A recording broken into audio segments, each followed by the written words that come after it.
చలో వరంగల్ ఈ నెల 27న బీఆర్ఎస్ పార్టీ రజతోత్సవ సభకు లక్షలాదిగా తరలి రావాలని 25 ఏళ్ల గులాబీ పండుగను విజయవంతం చేయాలని బీఆర్ఎస్ పార్టీ మండల అధ్యక్షులు బొంపల్లి సురేందర్ రావు పిలుపునిచ్చారు. రాజన్న సిరిసిల్ల జిల్లా ముస్తాబాద్ మండల కేంద్రంలోని బీఆర్ఎస్ పార్టీ కార్యాలయంలో ఆ పార్టీ మండల అధ్యక్షులు బొంపల్లి సురేందర్ రావు, పట్టణ అధ్యక్షులు ఎద్దండి నరసింహారెడ్డి ఆధ్వర్యంలో టీఆర్ఎస్ పార్టీ రజతోత్సవ మహాసభ పోస్టర్ ఆవిష్కరించారు.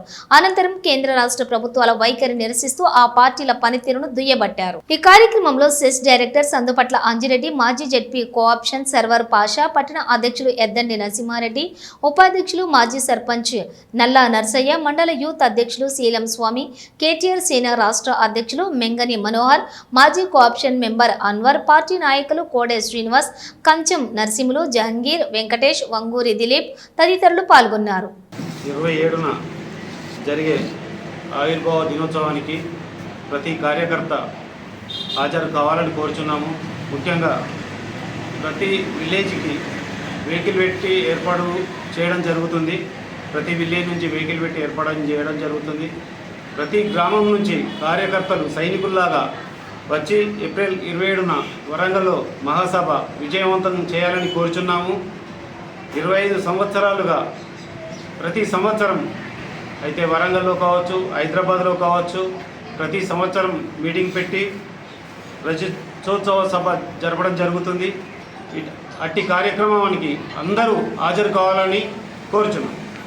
కేసీఆర్ గారి పిలుపు మేరకు మన బీఆర్ఎస్ పార్టీ స్థాపించి 25 సంవత్సరాలు పూర్తి చేసుకున్న శుభ సందర్భంగా అంటే ఆనాటి టీఆర్ఎస్ 2001 ఏప్రిల్ 27న మన గౌరవనీయులు కేసీఆర్ గారు తన ఉన్న పదవులన్నీ త్యజించి తెలంగాణ స్వరాష్ట్రం కోసం ఆ రోజు పార్టీ స్థాపించి ఎన్నో ఒడిదొడుకులను ఎదుర్కొని ఈ తెలంగాణ రాష్ట్రాన్ని సాధించిన రాష్ట్రాన్ని ఒక 10 సంవత్సరాల పాటు నిర్విరామంగా కృషి చేసి వారు ఇలా ఎంతో అభివృద్ధి చేసి చూపించినారు.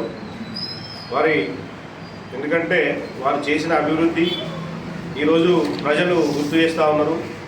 వారు చేసినటువంటి సంక్షేమ పథకాలు ప్రతి ఇంటికి సంక్షేమ పథకం అందే విధంగా వారు చేసినటువంటి కృషి ఈరోజు ఈ 25 సంవత్సరాలు పూర్తి చేసుకున్న శుభ సందర్భంగా వరంగల్ ఎల్కతుర్తి దగ్గర జరపబోయే రజతోత్సవ సభకు ప్రజలందరూ కూడా అందరూ కూడా తరలి రావాలని చెప్పేసి పెద్ద ఎత్తున తరలి వచ్చి ఈ సభను విజయవంతం చేసి, ఎందుకంటే ఇప్పుడున్న ప్రభుత్వము చేస్తున్నటువంటి దార్శికాలకు, ఇప్పుడున్నటువంటి ప్రభుత్వం చేస్తున్నటువంటి అరాచకాలకు చరమగీతం పాడే సభ విధంగా ఉండాలి.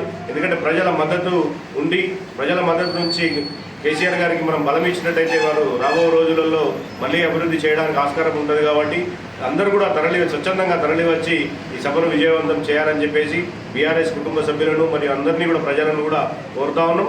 ఆ రోజు 27 నాడు స్వచ్ఛందంగా అందరూ తరలి రావాలని కోరుతా ఉన్నాం. ఈరోజు భారతదేశంలో బీఆర్ఎస్ ప్రభుత్వం, మన బీజేపీ ప్రభుత్వం పరిపాలనలో ఉంది. మరి వాళ్ళు ఈ 10 సంవత్సరాల కాలంలో అనేక సందర్భాలలో డీజిల్, పెట్రోల్ ధరలను కూడా పెంచినటువంటి సందర్భాన్ని పురస్కరించుకొని ఈరోజు మేము ముస్తాబాద్ మండల పార్టీ పక్షాన మేము వారి యొక్క చర్యను తీవ్రంగా ఖండిస్తున్నాం. ఎందుకంటే 67 సంవత్సరాల కాలంలో భారతదేశాన్ని పాలించినటువంటి ప్రభుత్వాలు కేవలం 87 లక్షల కోట్లు మాత్రమే అప్పు చేస్తే 10 సంవత్సరాల కాలంలో బీజేపీ ప్రభుత్వం 185 లక్షల కోట్లను అప్పు చేసింది. అంటే ఈరోజు ప్రపంచంలో IMF సంస్థ ఉంటుంది, అంటే అంతర్జాతీయ ద్రవ్యనిధి సంస్థ ఏమని చెప్పింది అంటే భారతదేశానికి ఉండేటువంటి అభివృద్ధి సూచిక జీడిపి అంటారు. ఆ జీడిపిని 100% దాటిపోయినట్టు అవి, దాన్ని దాటి అప్పు చేయకూడదు. మరి ఎన్నో గొప్పలు చెప్పేటువంటి బీజేపీ నాయకులు మరి ఇది వాళ్ళకి తెలియదా అని చెప్పి మేము ఈ సందర్భంగా ప్రశ్నిస్తున్నాం. మరి మీరు అనేక లక్షల కోట్లు అప్పు తీసుకొచ్చినప్పుడు పేదలకు ఏం చేసిండ్రు? మరి ఇక్కడైతే ఎవరికైతే ఏం కనబడటం లేదు. మరి దీన్ని కూడా మీరు గమనించాలి. మీ ప్రభుత్వ విధానాలన్నీ ఉన్నత వర్గాలకే తప్ప పేద మధ్యతరగతి భారతావని ప్రజలకు చేసింది ఏం లేదు అనేది మేము మిమ్మల్ని సూటిగా ప్రశ్నిస్తున్నాం. ఇప్పటికైనా కళ్ళు తెరవండి. భారతీయ జనతా పార్టీ కేంద్ర ప్రభుత్వాన్ని మేము కోరడం జరుగుతుంది. ఈరోజు అమెరికా అధ్యక్షుడు చేసేటువంటి అనేకమైనటువంటి వికృత చేష్టలతో ప్రపంచమే ఒకవైపు ఆర్థిక సంక్షోభంలో మునిగిపోయే ప్రమాదం ఉంది. మరి మీ విధానాలు కలుపుకుంటే మనం పూర్తిగా నిండా కూడా మునిగే మన పడవ నిండా కూడా మునిగిపోయేటువంటి ఆస్కారం ఉంది. కాబట్టి ప్రజలందరూ కూడా గమనించాలి.